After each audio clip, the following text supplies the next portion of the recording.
Olá, turminha do sétimo ano, tudo bem com vocês? Eu espero que vocês estejam bem, que estejam se cuidando. Na nossa videoaula de hoje, nós vamos falar de seres vivos, características gerais. Desde muito cedo, aprendemos que somos seres vivos, porque nós nascemos, crescemos, nos alimentamos e morremos. Mas, afinal de contas, o que é que distingue um ser vivo de um ser não vivo? Nós vimos que o primeiro ser vivo foi um coacervato e com os milhares de anos eles acabaram se desenvolvendo, ou melhor dizendo, evoluindo de uma terra primitiva para uma terra como nós temos hoje. Mas o que exatamente vai caracterizar um ser vivo? É isso que nós vamos ver nessa aula. Bem, todo ser vivo vai ter uma composição química, ou seja, nós podemos encontrar desde água e sais minerais até ácidos nucleicos, proteínas, carboidratos, que vai ser dividido os seres vivos em compostos inorgânicos, que é água e sais minerais, e compostos orgânicos, que são os carboidratos, lipídios, proteínas, vitaminas e ácidos nucleicos, como vocês podem ver aí na imagem. A organização celular, lembrando que a célula é a menor unidade de vida.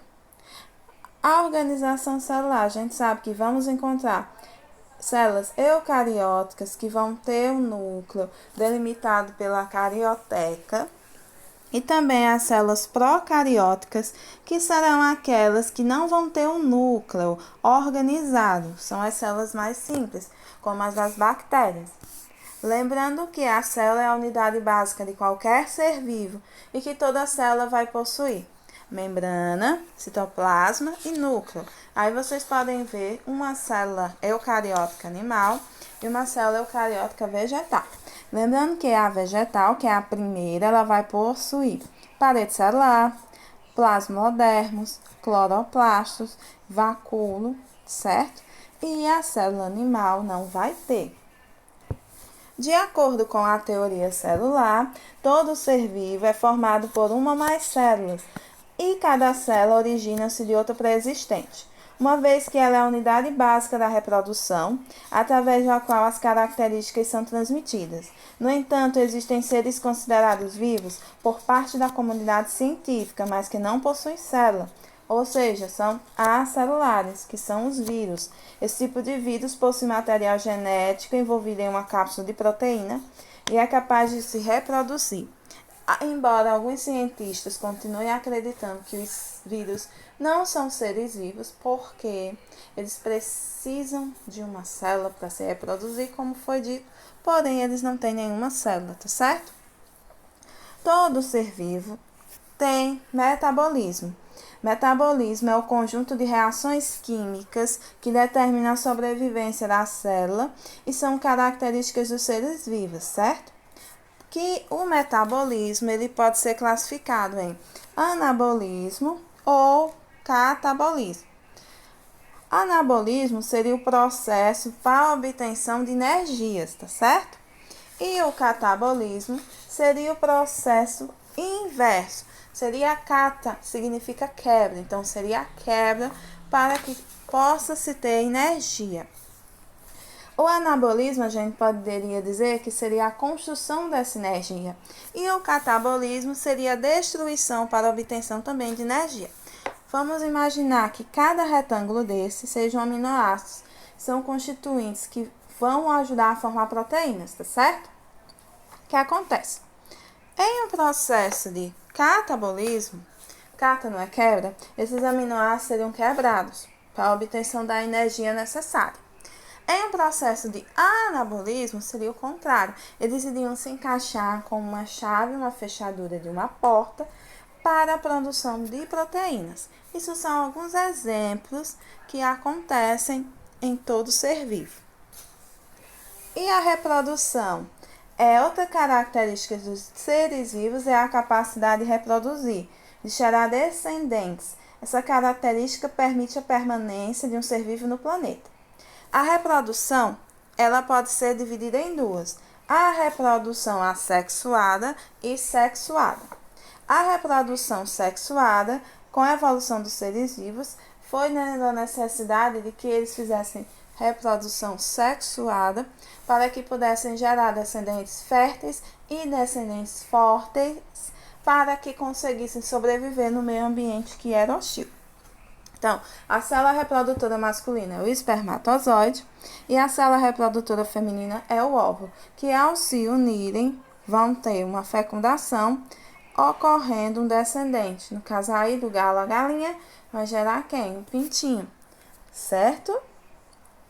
E na reprodução assexuada, que é um tipo mais simples de reprodução, em que os seres vivos podem adicionar descendentes que são cópias exatamente iguais, por não ter variabilidade genética. Por que não tem? Porque é só um, então vai sair a fotocópia.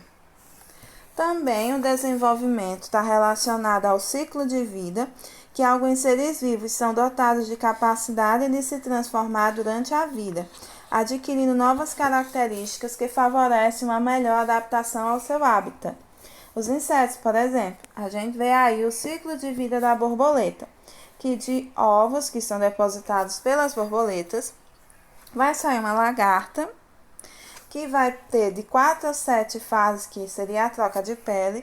Com o passar do tempo, ela vai virar uma pupa ou uma crisálida durante alguns dias. Para quê? Para depois se transformar em borboleta para a vida adulta. E assim esse ciclo de vida da borboleta continua. É claro que tem também o dos sapos. Alguns animais passam por essas transformações, tá certo? E a hereditariedade é uma das características essenciais aos seres vivos, que se dá quando o indivíduo, ao se reproduzir, transmite aos seus descendentes um código contido no material genético, que vai estar lá no núcleo das células. Assim, é possível ao descendente desenvolver características, tipos de sua espécie. Vocês observem essa família aí. Observem as características de cada membro.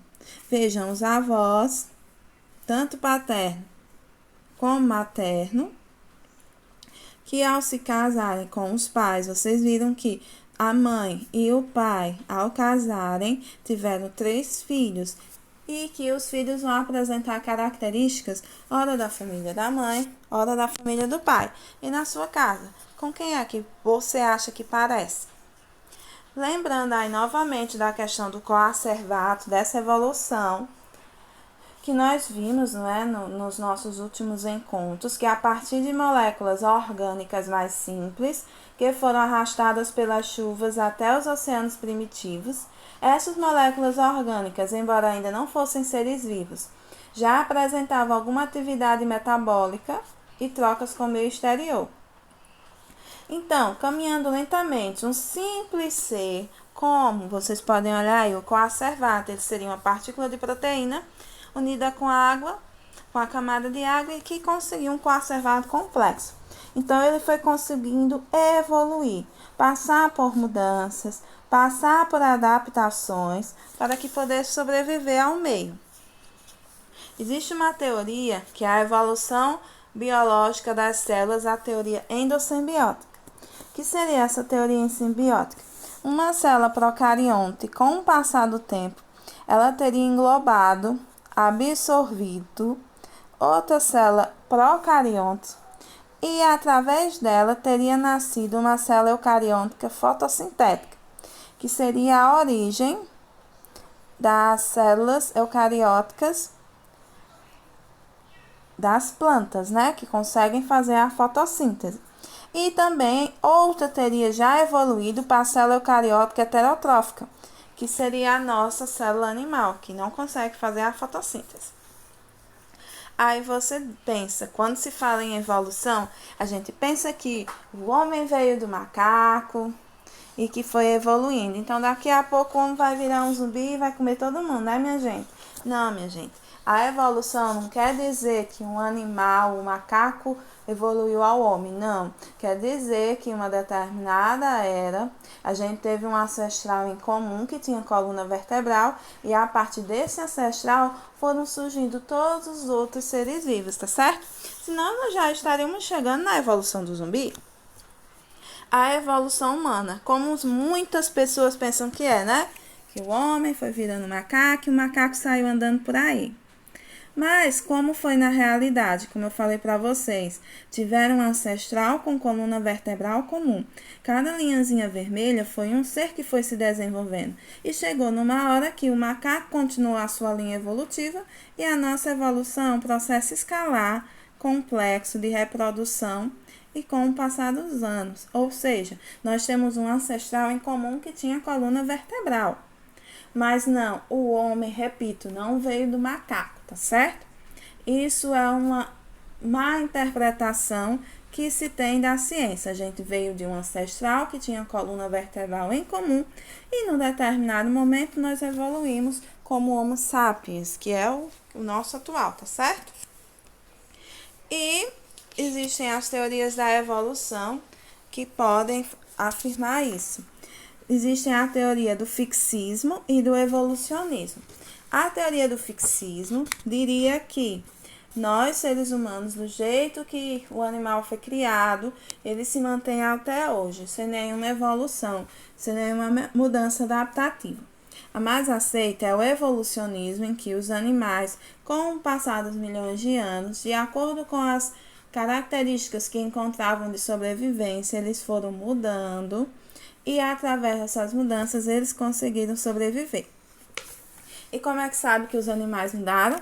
Através da formação dos fósseis. Como você pode ver, o animal morreu, ele foi soterrado por uma camada de sedimentos e com o passar dos milhões de anos, aquela ossada, ela se cristalizou, vamos dizer assim. E o que aconteceu quando aquele homem foi desenterrar? Ele acha um fóssil. E nos fósseis vão ter as informações contidas nos genes e assim vai ser possível, milhões de anos depois, ver que algum animal sofreu uma mudança, sofreu uma evolução.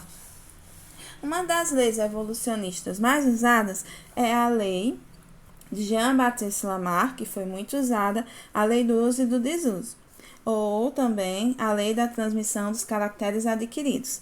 Ele acreditava que as girafas elas tinham os pescoços pequenos, mas aí as folhas das árvores baixas foram